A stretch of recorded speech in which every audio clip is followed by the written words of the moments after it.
Hello, everyone. I'm always looking for new voices in STEM, and I recently had the opportunity to meet someone that's making real change by introducing science to young people and showing them what's possible, and that is Justin, Mr. Fascinate Shaifer. I'm really excited to spend a few minutes learning more about Justin, and I hope you are too. Justin, welcome. How are you doing today? What's going on, Jeremy? Heard a lot of things about you and really excited to tell you a little bit more about what we're working on. I'm excited too. I'm curious. I know you grew up in Chicago. I'm drinking out of my Chicago Public Library coffee mug in honor. But I wonder, where did this journey start for you? What was the spark that made you interested in science?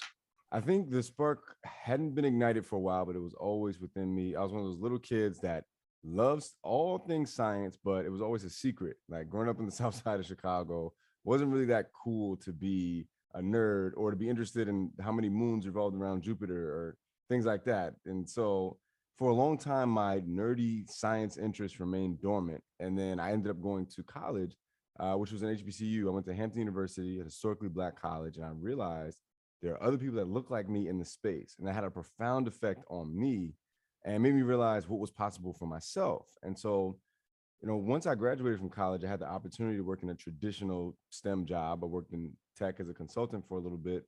And I was like, you know what? I think I dare to think that this should be a full-time job to excite young kids about STEM and show them that all these career pathways are possible. Now, this is before all the influencer stuff that's happening today. So it was definitely a bold move as far as unconventional career paths are concerned. So as you were growing up with science, and I know that you mentioned that you kind of hit it maybe a little bit, but what role did your teachers play in the excitement around science that you had? So, I wish I could say that I had an amazing experience growing up. I wasn't in a ton of like educational programs or, after school things or summer programs revolving around STEM. But what I do remember is learning about a bunch of science facts that kind of didn't have any practical applicability to my everyday life. And that's something, when I'm building programs for kids today, or even when I'm creating content for kids, I always focus on, what is the practical applicability of the information that I'm teaching them? How is STEM a tool that you can use to solve problems in your community that you care about? Because, I always say a lot of kids suffer from PTSD when it comes to teaching of science, and that's poor teaching of science disorder. They may be learning about igneous and metamorphic rocks. Look, I love igneous and metamorphic rocks, but a lot of times these things aren't as important when you're working with kids that are trying to help their mom put food on the table. And what do we do about that? I know this has been a big focus of your work, especially recently. But how do we shift that? And how do we shift the perceptions of science not being cool on the student side? And how do we shift teacher thinking so that there's understanding that it's kind of these transferable skills that are the most important part of science? Jeremy, I think those are great questions. One of the most important things to me in the beginning was learning that media representation is a huge deal, right? Growing up, I know I saw ESPN and MTV and VH1 as these glamorized representations of amazing careers, right? I knew it was hard to become a rapper or a basketball player, but I knew that if I persevered, I'd get access to this really glamorous lifestyle based on what I saw on TV. Conversely, there's not a ton of media representation of STEM in popular media today. And I think that's what made me realize after I was doing a bunch of after school programs that it's really important for me to get in front of these kids and show them how cool some of these career paths can be. And that's what I've been able to do in a lot of my media work ever since then. Now, on the educator side, a lot of times there's a ton of innovation going on in the technology spaces and a lot of science industries, but education and academia is too bureaucratic to keep up with the rapid pace of innovation.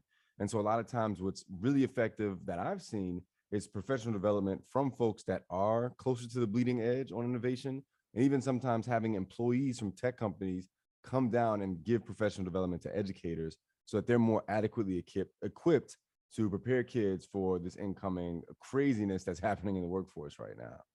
We say a lot in the education space that we're preparing our students for jobs that don't even exist yet. So the educators that are watching this are tasked with figuring out the transferable skills, like I mentioned earlier, that we can teach now, but that'll serve students no matter what path their lives take. I'm curious, what skill or skills do you think are most important to give our students that will give them the opportunities or help them attain the opportunities that we want them to have? Man, I think there are a few that are traditional that still work, right? I think you still need to learn how to publicly speak. You still need to learn how to network and go and shake hands and talk to people, look them in their eye. A lot of kids today who aren't as adequately socialized don't have those skills, and you can really separate yourself from the pack with those. Also, though, I think creative skills are a huge asset in today's economy and today's workforce. Like, there's everyone has a social media page, has a social media presence, and the ability to use tools like Adobe Creative Suite to do graphic design or video production or these kind of things are just general skills that I think everyone should have access to as it pertains to preparing themselves for success in their career. And one of the other things I always say, Jeremy, is that personal brands are the new job security, right? Like someone like me that is unconventional guy in STEM, even when COVID hit, I had this, obviously everyone had issues during COVID, finding jobs and finding opportunities. But because tens of thousands of people knew that I was a STEM guy, then I had access to opportunities all over the world at my fingertips because I had invested that time and energy in building that brand. And if you think about it, everybody's Google searching everybody all the time. If you try to go for a job interview, you Google search the job. And guess what? The person that's trying to hire you is Google searching you. And so, if we teach kids to show up in a search engine optimized way, in an SEO friendly way, then they can be really adequately prepared for today's jobs. But these are really unconventional general skills that I think schools aren't even thinking about right now.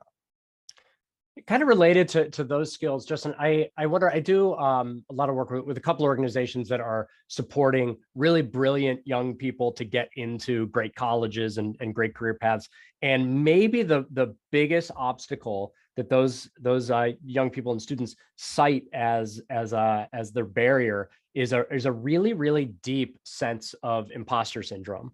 I wonder if that's a thing that you've had to tackle, and if so, how have you managed to move past that and know your own self-worth? I think my journey, and I speak about this a lot, has been one of camouflage. So, I grew up on the South Side of Chicago. Growing up as a kid, just being in that environment, you learn to walk and talk a certain way. And then what you learn in the workforce and even in high school and college is that, well, maybe you're not doing it right, right? If you don't present yourself and walk and talk and dress and act like a white person, then maybe you're not preparing yourself for success adequately. And, I think to an extent that's still a little true, unfortunately. But what I've now started to relearn and unlearn is that the more I embrace who I actually am, the more authentically I resonate with young people that also come from similar environments. And I've seen this from amazing people like Dr. Kizzmekia Corbett. She's the Black woman who developed the vaccine. She shows up unapologetically like herself.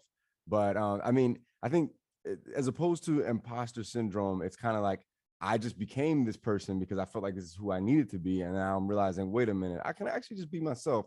I can use a little slang.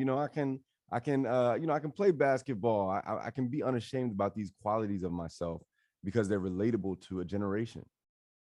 I love that, and it's so critical, and it's just weird. We're in this weird transition right now. I feel like where in some ways it's almost harder, where students are having to learn both kind of how to code switch while at the same time we're trying, I hope, to get away from the concept of code switching. So it's difficult and it's a weird place to straddle. And I think that the kids are lucky to have a role model like you in front of them to help as they sort of frame that out. So we're having this conversation on February 3rd, which is the start of Black History Month. But I've heard you on Instagram refer to February as Black Futures Month, which I love. Can you tell us a little more about that? Yeah. So, my thought process is, look, I'm not neglecting or ignoring Black history, but rather I'm thinking about how the resilience that the Black community has had to have throughout the course of hundreds of years has prepared us to build an incredible, inspiring Black future. And I define myself as a futurist, right? Someone that's really interested in innovative technology, things that are going to change the world. And I'm always interested in the Black community's presence in that space. A lot of times in older sci-fi movies and things like that, I just literally didn't see Black people depicted. It's almost like we got wiped out or eradicated in a lot of people's depictions of the future. And so I think now it's up to us, as we're getting more access to these technologies, to be a part of that conversation and to define that Afro future. And so I think Black History Month and now what I'm calling Black Futures Month is a great opportunity to highlight that. I think what you said is really important, that it's not about eliminating or not thinking about the past anymore. It's about what have we learned from the past and how can we now apply that to better lives now. And I think that's such an important message. And it's a thing that you should be thinking about as an educator with your students, is what does Black History Month mean for their futures, and how can we as educators impact things in a really positive way. Justin, you mentioned that you're a futurist and you like to think about burgeoning technologies. And so before we close out, I'm curious, because I have the microphone, so I get to ask, and I'm always curious what people are excited about. So as you think about science or technology that's on that bleeding edge right now, what are you most excited about in general, and maybe as it might impact young people and their future in work? Yeah, sure thing. This is one of my favorite topics to nerd out about, Jeremy. So actually, I just got back from CES, the Consumer Electronics Showcase in Vegas. Had a great time there. I actually had a viral video get 10 million views where I asked a robot if they had a boyfriend, and the robot rejected me and asked if I had a boyfriend. And it's this whole hilarious interaction, but it really reminded me of the power and the presence of AI today. I think artificial intelligence is a fundamentally disruptive technology. It's going to disrupt a lot of other industries in the space. Genomics research is also really of interest to me. 3D printing technology, this idea that a lot of cars today on the road are being 3D printed. There's houses that can be 3D printed for $10,000 and made more durable and sustainable than other houses ever have been made. And of course, I would be remiss if I didn't mention blockchain technology. Web 3.0, NFTs, and the metaverse. All this stuff is bubbling up. This is the 3D connective tissue of the internet that is going to radically disrupt the way we interact with technology, maybe making things a little more seamless. But yeah, I think for kids, a lot of these skills, again, I think it goes back to what I was saying before about having the ability to, one, use and leverage technology and hardware, two, understand software and artificial intelligence and its implications, and three, learn what creative careers will still be possible in the future as robots and automation and AI begin to take over a lot of the tasks that we thought robots couldn't do for another 100 years. Yeah, I think one of the most interesting things on the AI side of the equation is there's so many jobs that even just 5 years ago, I think people thought AI could never touch. But now we have, there's an AI that can write a textbook that's indistinguishable from a 101 level economics textbook. Is it, super advanced? Not yet. But 5 years ago, we didn't think it could do it, at all. I think, Microsoft and some others are working on an AI right now that will write. We thought programming jobs were really safe, that will just write software for you. If you say in clear language what it is you want to accomplish, it'll spit out the code. And again, these things aren't there yet, but what are the implications of those types of tools on the world of work, and how do we sort of accomplish having success in life with them? I'd love to show real quickly for everyone that video of you and the robot. I saw it and it was one of my favorites. Do you have a boyfriend? I do not have a boyfriend. Are you asking for a friend? I'm asking for me. I see. Unfortunately, I am not on the market. Robots do not have relations. Do you have a boyfriend? I'll take that as a yes.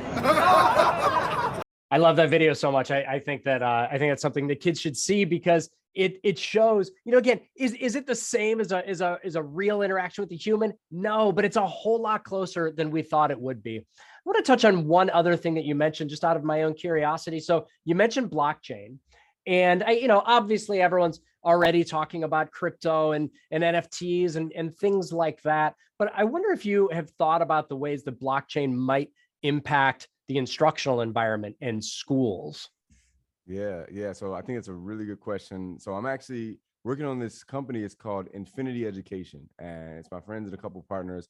It's a Web 3.0 based startup that's looking to gamify STEM education. And so through what's called smart contracts, which is a big piece of Ethereum's ecosystem and other cryptocurrencies, you can basically find digital IP that exists, and you can assign ownership to said digital IP. So that could be a huge deal for streamlining the process of young people getting certifications for education. So that's something we're looking at. Also, this idea of intellectual property. Like obviously there's a huge amount of hoops that you have to jump through right now to get a patent for an idea you come up with. Could be a lot more streamlined and easier to patent your ideas in this new age way. And once the infrastructure is becoming built, I think one of the interesting things you mentioned, Jeremy, is that a lot of these technologies are speculative and they're not there yet. But one of the most interesting things that I like to think about is, once the developers make this stuff user-friendly enough, we won't need to understand how it works to use it. The same way we don't need to understand how a car engine works in order to drive a car, or how software works in order to scroll down an Instagram timeline. I think a lot of the Web 3.0 and blockchain-based applications are moving in that direction very quickly. And so I think when that threshold is reached, that's when we're going to see a lot of exciting stuff in the space. If you look at all this stuff one way, it's terrifying because we don't know what the world's going to look like. But if you look at it in I think you think as well, a different and better way, it's really exciting because the ways that we're going to be able to impact young people and their learning, and also impact the entire world of work and the pathway from school through retirement is going to change really dramatically. And if we prepare our kids for it, if we prepare our young people and our educators for it, we can really make some massive changes to equity and to life for everyone in this country and in this world. Justin, I was already a fan, and after hearing some of your story, I'm even more of a fan now. Where can people find more of you? So the best way to find me is open up your Google search and you type Justin, my first name, and STEM. I should be the first 4 pages of that. Like I said, search engine accessibility is a big deal. Other than that, though, you can check me out on Instagram at Mr. Fascinate. If you look up Mr. Fascinate on LinkedIn, I also come up there with my first and last name. But yeah, those are the easiest ways to find out more stuff. And another easy way that people can find you is that you have a new starring role in some of the series on EXPLR. Could you tell us real quickly about your experience so far with that? Yeah, so I'm hosting a show that was co-produced by Jenny Bucos and Carrie Byron. It's called Everyday Science. I am super excited about it. We talked about the past, present, and future of plastics. I got to go on this crazy adventure where I learn about all kinds of new technologies that are disrupting the recycling of plastic and actually looking at plastic as a renewable resource. Got to work with Pure Cycle Technologies on that, and we had an absolutely awesome time. So yeah, really looking forward to showing other people more about what came down in that episode. And you can definitely check that out on their platform as well. And if you haven't seen that video yet, Justin came to my home state of Ohio, and the things that he learned and saw and share with you and your students are really, really incredible. And they're things that are not only interesting, but they're the early stages, just like we were talking before about blockchain. They're the early stages of making some massive, massive changes in positive ways for the world, frankly. Justin, thank you so much for taking some time with me today. I look forward to seeing the change you make for young people in this country and around the world. Thanks, Justin. Appreciate you, Jeremy. Peace.